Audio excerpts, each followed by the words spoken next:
Chapitre 561. Le Séphorim Samuel, ancien sicaire, devient disciple. Le 5 février 1947. Jésus est seul et encore dans la caverne.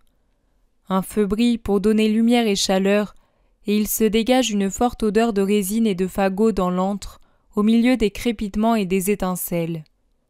Jésus s'est retiré au fond, dans une crevasse où l'on a jeté des branches sèches, et il y reste en méditation. La flamme ondoie de temps à autre, baisse ou se ravive successivement au gré des bourrasques qui courent à travers les bois, pénètrent en hurlant à l'intérieur de la caverne et la font résonner comme un bucsin. Ce n'est pas un vent continu.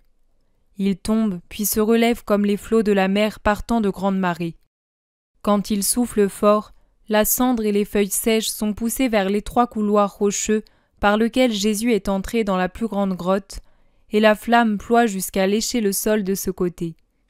Puis, une fois le coup de vent tombé, elle se redresse, frétille et recommence à flamber toute droite. Jésus ne s'en occupe pas. Il médite. Peu à peu, au mugissement du vent s'unit le bruit de la pluie, qui d'abord légère, puis drue, frappe les feuillages des fourrés. Un véritable ouragan a vite fait de changer les sentiers en petits torrents grondants. Et c'est maintenant le battement de l'eau qui domine, car le vent tombe peu à peu. La lumière très relative d'un crépuscule orageux et celle du feu qui, faute d'être alimenté, rougit mais ne flambe plus, éclaire à peine la caverne. L'obscurité est déjà complète dans les coins. Vêtu de sombre, Jésus n'est plus visible. Son visage est penché sur ses genoux qu'il tient relevés, et c'est à peine quand il le relève si on voit une blancheur se détacher sur la paroi obscure. Un bruit de pas et des mots haletants comme d'une personne épuisée résonne hors de la grotte, sur le sentier, puis une ombre obscure d'où l'eau dégoutte de tous côtés se profile dans le vide de l'entrée. L'homme, car c'est un homme à la barbe touffue et noire, pousse un « Ah !» de soulagement et jette à terre son couvre-chef détrempé par l'eau, secoue son manteau et monologue. « Tu as beau le secouer, Samuel, il semble être tombé dans la cuve d'un foulon. Et tes sandales, de vraies barques, des barques au fond du fleuve. Je suis trempé jusqu'aux os. Regarde ici ces ruisseaux qui tombent des cheveux. On dirait une gouttière rompue qui laisse passer l'eau par 1000 trous. Ça commence bien. A-t-il peut-être Belzébuth pour le défendre? Ouais, la mise est belle, mais... » Il se laisse tomber sur une pierre près du feu.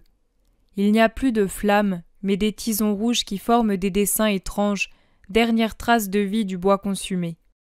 Il essaie de les raviver en soufflant dessus. Il enlève ses sandales et cherche à essuyer ses pieds boueux avec un pan du manteau moins trempé que le reste. Mais c'est avec de l'eau qu'il s'essuie. Le mal qu'il se donne ne sert qu'à enlever la boue de ses pieds pour la mettre sur le manteau. Il continue à parler tout seul. « Maudit soit-il, lui et tous les autres. J'ai même perdu ma bourse, c'est sûr. C'est déjà bien que je n'ai pas perdu la vie. C'est le chemin le plus sûr, m'ont-ils affirmé. Oui, mais ce ne sont pas eux qui l'ont pris. Si je ne voyais pas cette flamme, qui a pu l'allumer? Quelque malheureux comme moi. Où peut-il être maintenant? Là, il y a un trou, probablement une autre grotte. N'y aurait-il pas des voleurs? Après tout, quel sot je fais! Que pourrait-il me prendre, puisque je n'ai pas le moindre sou? Mais peu importe, ce feu est plus qu'un trésor. Si je pouvais avoir quelques branches pour le raviver, je me déshabillerais, je sécherais mes vêtements. Or, je n'ai que ce vêtement jusqu'à mon retour. Si tu veux des branches, mon ami, il y en a ici, dit Jésus sans quitter sa place. L'homme qui tournait le dos à Jésus sursaute en entendant cette voix inattendue, et il bondit sur ses pieds en se retournant. Il paraît effrayé. « Qui es-tu » demande-t-il en écarquillant les yeux pour essayer d'y voir quelque chose. « Un voyageur comme toi. C'est moi qui ai allumé le feu, et je suis content qu'il t'ait servi pour te diriger. » Jésus s'avance avec une brassée de bois et la jette près du feu en ordonnant. Ranime la flamme avant que la cendre ne recouvre tout. Je n'ai pas d'amadou ni d'allume-feu, car celui qui me l'a prêté est parti après le coucher du soleil. Jésus parle amicalement, mais il ne s'avance pas pour que le feu l'éclaire. Au contraire, il retourne dans son coin en restant plus que jamais enveloppé dans son manteau. L'homme, pendant ce temps, se penche pour souffler fort sur des feuilles qu'il a jetées sur le feu et reste ainsi occupé jusqu'à ce que la flamme jaillisse. Il rit en jetant des branches de plus en plus grosses qui ravivent le brasier. Jésus, retourné s'asseoir à sa place, l'observe. « Je devrais maintenant me déshabiller pour faire sécher mes vêtements. Je préfère rester nu qu'ainsi trempé. Mais je n'y arrive pas. Il y a eu un glissement de terrain, et je me suis trouvé enseveli sous un éboulis de terre et d'eau. Ah, me voilà frais. Regarde, j'ai déchiré mon vêtement. Maudit voyage. Si encore j'avais transgressé le sabbat, mais non, je me suis arrêté jusqu'au coucher du soleil. Après, et maintenant, comment vais-je faire? Pour me sauver, j'ai laissé tomber ma bourse, et maintenant elle sera dans la vallée ou accrochée à quelque buisson, qui sait où. Voici mon vêtement. Il est sec et chaud. Mon manteau me suffit. Prends-le. Je suis en bonne santé. Ne crains rien. Eh bon, tu es un bon ami. Comment te remercier? En m'aimant comme un frère. En t'aimant comme un frère? Tu ne sais même pas qui je suis. Et si j'étais mauvais, voudrais-tu de mon amour? Je le voudrais pour te rendre bon. L'homme qui est jeune, à peu près de l'âge de Jésus, baisse la tête et réfléchit. Il a le vêtement de Jésus dans les mains, mais il ne le voit pas. Il pense, et machinalement il se le passe sur la peau nue, car il s'est déshabillé même de ses sous-vêtements. Jésus, qui était revenu dans son coin, lui demande « Depuis quand n'as-tu pas mangé ?»« Depuis sexte. J'aurais dû dîner en arrivant dans le village, dans la vallée. Mais je me suis égaré et j'ai perdu ma bourse et mon argent. Voici, j'ai encore ici des restes de nourriture. Ils devaient me servir pour demain, mais prends-les. À moi, le jeûne ne me pèse pas. Mais si tu dois marcher, tu auras besoin de force. Oh, je ne vais pas loin, à Éphraïm seulement. À Éphraïm? Tu es samaritain? Cela t'indispose? Je ne suis pas samaritain. Effectivement, tu as l'accent de Galilée. Qui es-tu? Pourquoi ne découvres-tu pas ton visage? Tu dois te cacher parce que tu es coupable? Je ne te dénoncerai pas. Je suis un voyageur, je te l'ai déjà dit. Mon nom ne te dirait rien ou te dirait trop. Du reste, qu'est-ce que le nom quand je t'offre un vêtement pour tes membres glacés, du pain pour ta faim, et surtout ma pitié pour ton cœur? As-tu besoin de connaître mon nom pour te sentir revigoré par les vêtements secs, la nourriture et l'affection? Mais si tu veux m'en donner un, appelle-moi pitié. Je n'ai rien de honteux qui m'oblige à me cacher. Mais ce n'est pas pour cette raison que tu ne me dénoncerais pas, car tu as en ton cœur un dessein qui n'est pas bon, et une mauvaise pensée engendre de mauvaises actions. L'homme sursaute et s'approche de Jésus, mais il ne voit de lui que les yeux, et même ceux-ci sont voilés par les paupières baissées. Mange, mange mon ami, il n'y a rien d'autre à faire. Tandis que Jésus reste pelotonné dans son coin, l'homme revient auprès du feu et se restaure lentement, sans parler. Il est pensif. La chaleur du feu, le pain et la viande rôtie que Jésus lui a donnés le mettent en train. Il se lève, s'étire, tend le cordon qui lui servait de ceinture, d'un éclat de roche à un piton rouillé fixé là qui sait par qui et depuis quand, et il étend dessus son vêtement, son manteau, son couvre-chef pour les faire sécher. Il secoue ses sandales et les présente à la flamme qui l'alimente généreusement. Jésus semble sommeiller.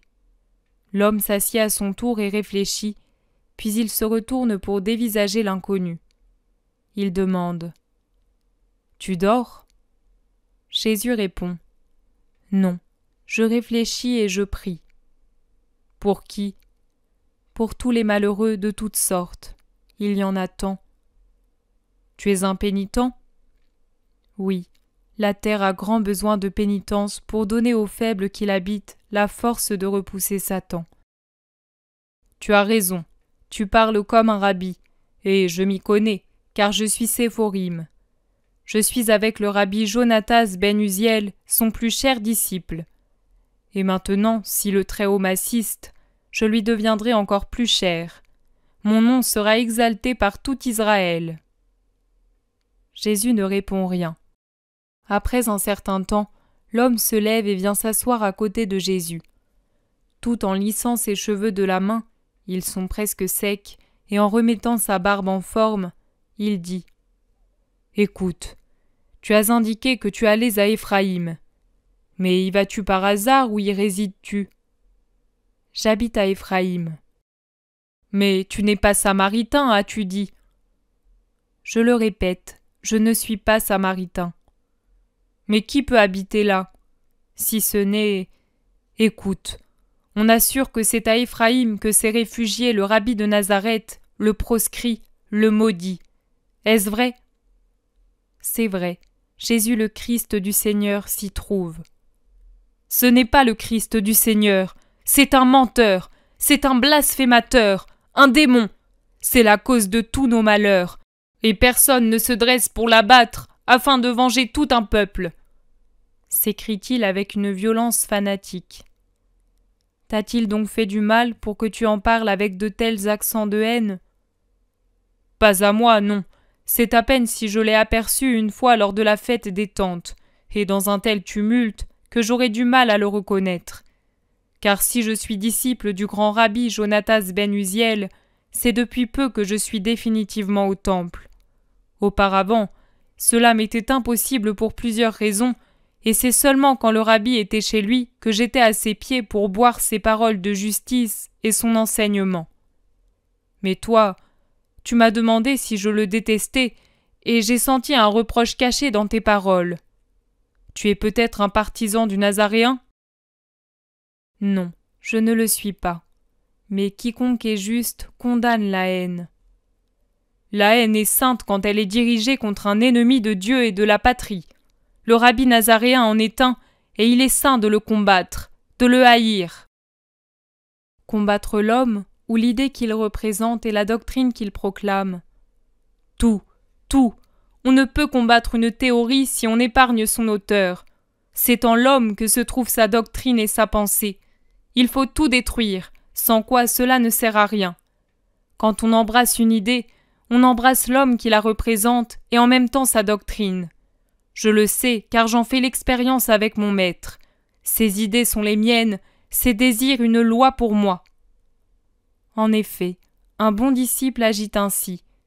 Il faut cependant savoir discerner si le maître est bon et ne suivre qu'un bon maître, car il n'est pas permis de perdre sa propre âme pour l'amour d'un homme. Jonatas ben Uziel est bon. Non, il ne l'est pas. Que dis-tu là ? C'est à moi que tu parles ? Alors que nous sommes seuls ici et que je pourrais te tuer pour venger mon maître ? Je suis fort, tu sais. Je n'ai pas peur. Je ne crains pas la violence. Pourtant, même si tu me frappes, je ne réagirai pas. Ah, j'ai compris. Tu es un disciple du rabbi, un apôtre. C'est ainsi qu'il appelle ses disciples les plus fidèles. Et tu vas le rejoindre. Peut-être que celui qui était avec toi était l'un de tes semblables, et tu attends quelqu'un comme toi. J'attends quelqu'un, oui. Le rabbi peut-être. Il n'est pas nécessaire que je l'attende. Il n'a pas besoin de ma parole pour être guéri de son mal. Il n'a pas l'âme malade, pas plus que le corps. J'attends une pauvre âme empoisonnée, délirante, pour la guérir. Tu es un apôtre. On sait qu'il les envoie évangéliser, car il a peur d'y aller lui-même depuis qu'il a été condamné par le Sanhédrin. C'est pour cela que tu connais sa doctrine. Ne pas réagir contre celui qui offense, c'est l'un de ses enseignements. C'est l'un de ses enseignements, car lui il enseigne l'amour, le pardon, la justice, la douceur. Il aime ses ennemis comme ses amis, parce qu'il voit tout en Dieu. Oh, s'il me rencontrait, ou plutôt si, comme je l'espère, je le rencontre, je ne crois pas qu'il m'aimera. Ce serait un sot. Mais je ne puis parler avec toi, son apôtre. et je regrette d'avoir tenu ces propos il y a un instant. Tu vas les lui rapporter. » »« Cela n'est pas nécessaire. Mais en vérité, je t'assure qu'il t'aimera, et même qu'il t'aime déjà, bien que tu te rendes à Éphraïm pour l'entraîner dans un piège et le livrer au Sanhédrin, qui a promis une grande récompense à celui qui le fera. » »« Tu es prophète, ou bien tu as l'esprit de Python. Il t'a communiqué sa puissance. Tu es donc un maudit, toi aussi. Et moi j'ai accepté ton pain, ton vêtement. Tu as été pour moi un ami. Il est écrit « Tu ne lèveras pas la main contre celui qui t'a fait du bien. » Or, c'est ce que tu as fait. Pourquoi, si tu savais que moi, peut-être pour m'empêcher d'agir? Mais si je t'épargne, toi, parce que tu m'as donné le pain et le sel, le feu et le vêtement, et que je manquerai à la justice en te faisant tort, je n'épargnerai pas ton rabbi, car lui, je ne le connais pas, et il ne m'a pas fait du bien, mais du mal. » »« Ah, malheureux, tu ne te rends pas compte que tu délires? Comment quelqu'un que tu ne connais pas peut-il t'avoir fait du mal? Comment peux-tu respecter le sabbat si tu ne respectes pas le précepte de ne pas tuer? » »« Je ne tue pas. » »« Physiquement, non. Mais il n'y a pas de différence entre celui qui tue et celui qui remet la victime aux mains du tueur. Tu respectes la parole d'un homme qui dit de ne pas nuire à celui qui t'a fait du bien, et ensuite tu ne respectes pas celle de Dieu. Et au moyen d'un piège et pour une poignée d'argent, pour un peu d'honneur, honneur pourri d'avoir su livrer un innocent, tu te prépares à commettre un crime. Je n'agis pas seulement pour l'argent et pour les honneurs, mais pour faire un acte agréable à Yahvé et salutaire pour notre patrie. Je répète le geste de Yaël et de Judith. Il est plus fanatique que jamais. Sisra et Holoferne étaient des ennemis de notre patrie. Ils étaient des envahisseurs, ils étaient cruels. Mais qu'est le rabbi de Nazareth? Qu'est-ce qu'il envahit? Qu'est-ce qu'il usurpe? Il est pauvre et ne veut pas de richesse. Il est humble et ne veut pas d'honneur. Il se montre bon avec tous. Des milliers de personnes ont reçu ses bienfaits. Pourquoi le haïssez-vous? Et toi, pourquoi le hais-tu? Il ne t'est pas permis de nuire à ton prochain. Tu sers le Sanhédrin, mais qui te jugera dans l'autre vie? Le Sanhédrin ou Dieu? Et comment te jugera-t-il? Je ne dis pas comment te jugera-t-il parce que tu auras tué le Christ, mais comment te jugera-t-il parce que tu auras tué un innocent? Tu ne crois pas que le rabbi de Nazareth soit le Christ, c'est pourquoi ce crime ne te sera pas imputé. Dieu est juste, et il ne compte pas comme faute un acte accompli sans une complète connaissance. Il ne te jugera donc pas pour avoir tué le Christ, puisque à tes yeux, Jésus de Nazareth ne l'est pas. Mais il t'accusera d'avoir assassiné un innocent, car tu sais qu'il est innocent. Ils t'ont empoisonné, enivré par leurs paroles de haine, mais tu ne l'es pas au point de ne pas comprendre qu'il est innocent. Ses œuvres parlent en sa faveur. Votre peur, moins celle des disciples que celle des maîtres, redoute et voit des choses qui n'existent pas. La peur de ceux qui craignent d'être supplantés par lui. Ne craignez pas. Jésus vous ouvre les bras pour vous appeler frères. Il n'envoie pas contre vous des troupes. Il ne vous maudit pas. Il voudrait seulement vous sauver, vous les grands et les disciples des grands, comme il veut sauver le dernier homme d'Israël. Vous, plus que le plus petit d'Israël, plus que l'enfant qui ignore encore ce que sont la haine et l'amour.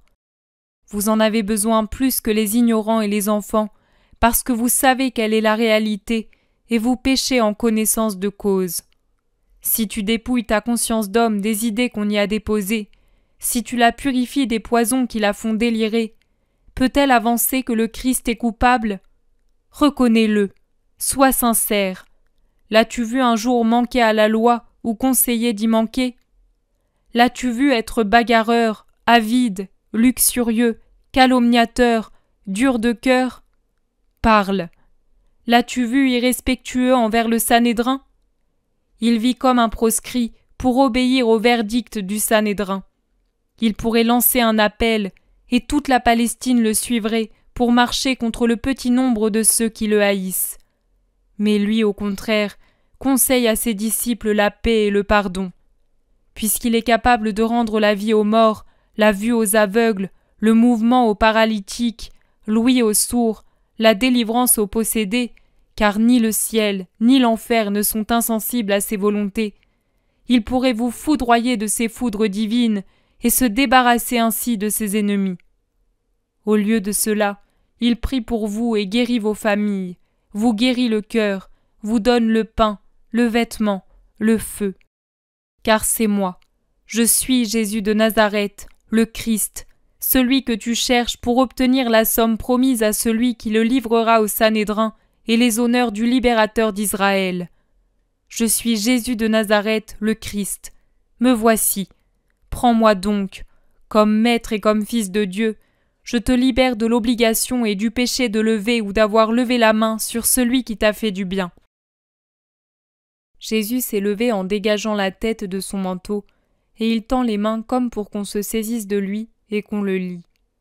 Mais grand comme il est, et il paraît encore plus élancé avec son seul sous-vêtement court et presque étriqué, avec son manteau foncé qui pend de ses épaules, le torse bien droit, les yeux fixés sur le visage de son persécuteur, dans le reflet mobile des flammes qui allument des points lumineux sur ses cheveux flottants et font briller ses larges pupilles dans le cercle bleu saphir des iris, si majestueux, franc, sans peur, il impose plus de respect que s'il était entouré d'une armée chargée de le défendre. L'homme est comme fasciné, paralysé par l'étonnement. C'est seulement après un moment qu'il arrive à murmurer « Toi, toi, toi ».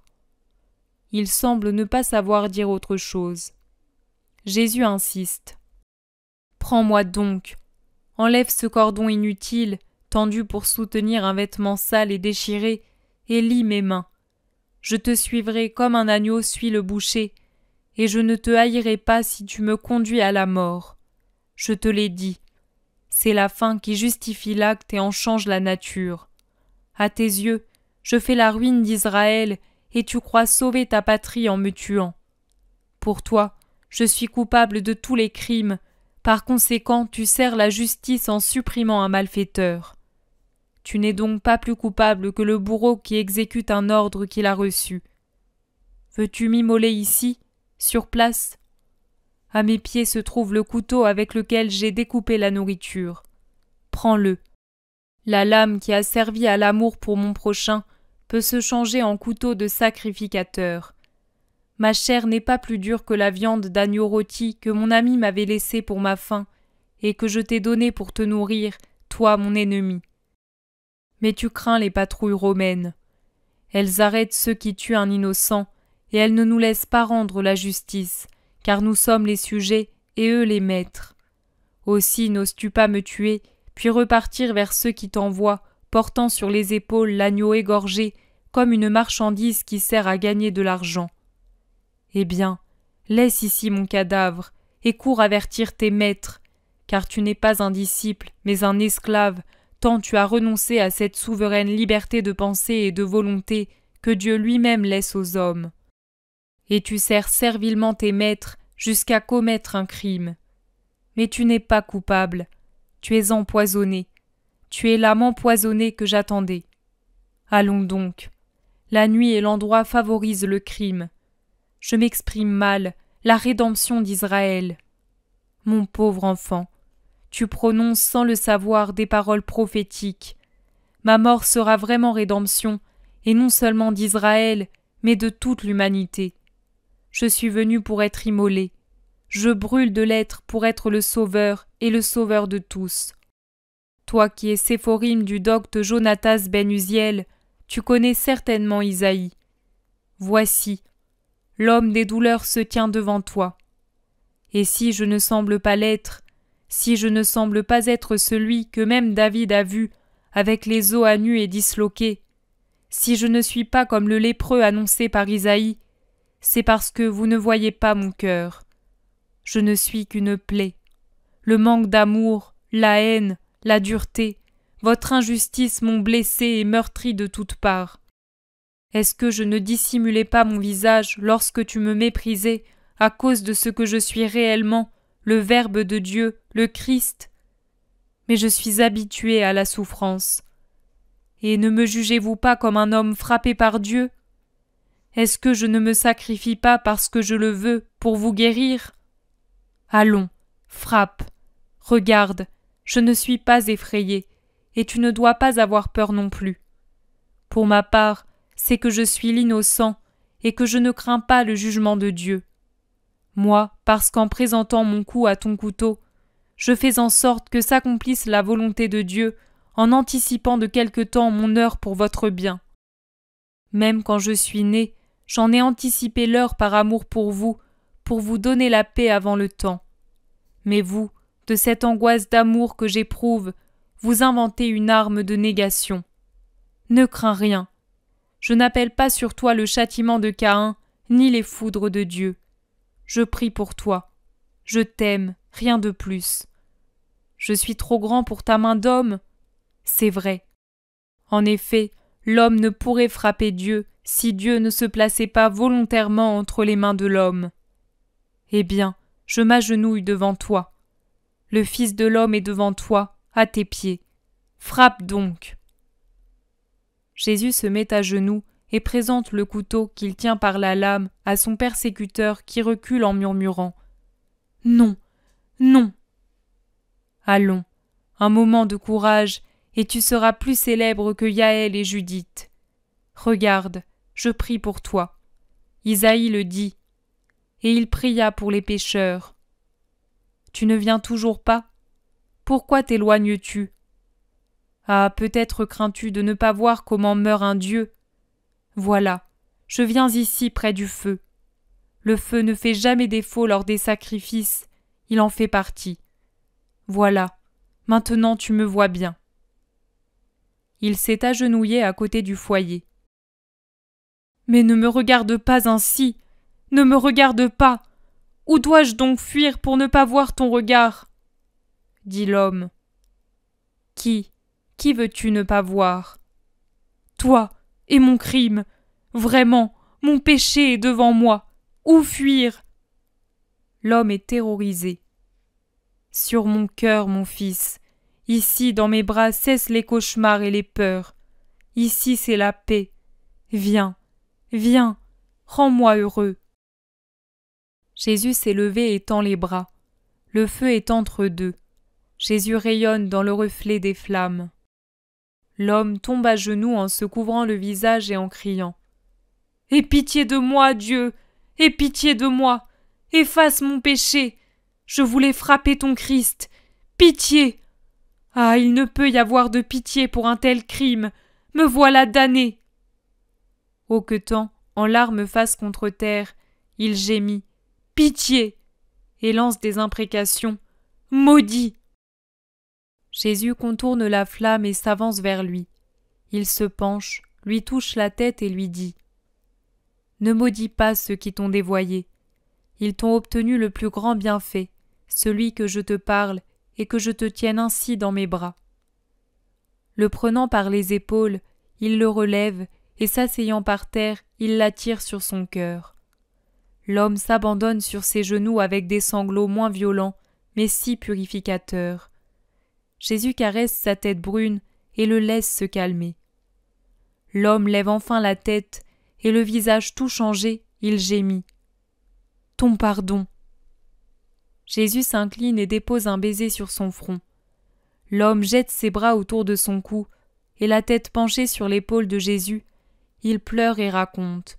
Il voudrait raconter comment on l'avait manipulé pour le pousser au crime. Mais Jésus le lui défend. « Tais-toi, tais-toi, je n'en ignore rien.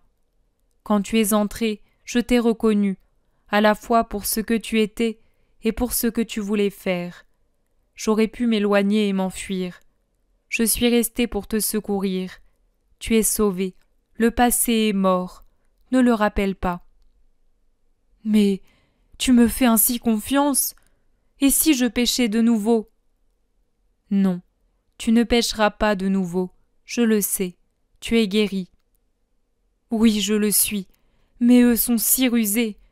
Ne me renvoie pas chez eux. Et où veux-tu aller où ils ne soient pas? avec toi, à Éphraïm.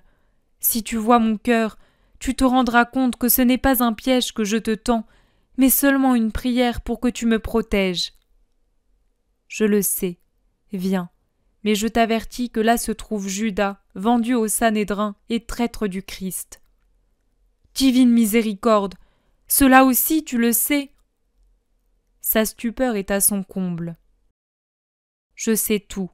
Il croit que j'en ignore tout, mais c'est l'inverse. Et je sais aussi que tu es si bien converti que tu ne parleras pas à Judas ni à aucun autre de cela. Cependant, pense à ceci. Si Judas est capable de trahir son maître, que ne saura-t-il pas faire pour te nuire ? L'homme réfléchit longuement, puis il dit « Peu importe, si tu ne me chasses pas, je reste avec toi au moins pour quelque temps. Jusqu'à la Pâque, jusqu'à ce que tu te joignes à tes disciples, je m'unirai à eux. Ah, s'il est vrai que tu m'as pardonné, ne me chasse pas. » Je ne te chasse pas. Maintenant, allons là-bas sur ces feuilles pour attendre le matin. Puis à l'aube, nous partirons pour Éphraïm. Nous dirons que le hasard nous a réunis et que tu es venu parmi nous. C'est la vérité. Oui, c'est la vérité. À l'aube, mes vêtements seront secs et je te rendrai les tiens. Non, laisse ici ces vêtements. C'est le symbole de l'homme qui se dépouille de son passé et revêt une nouvelle tenue. La mère de Samuel l'Ancien a chanté dans sa joie « Le Seigneur fait mourir et fait vivre, il conduit au séjour des morts et en fait revenir. » Tu es mort et te voilà revenu à la vie. Tu viens du séjour des morts vers la vraie vie.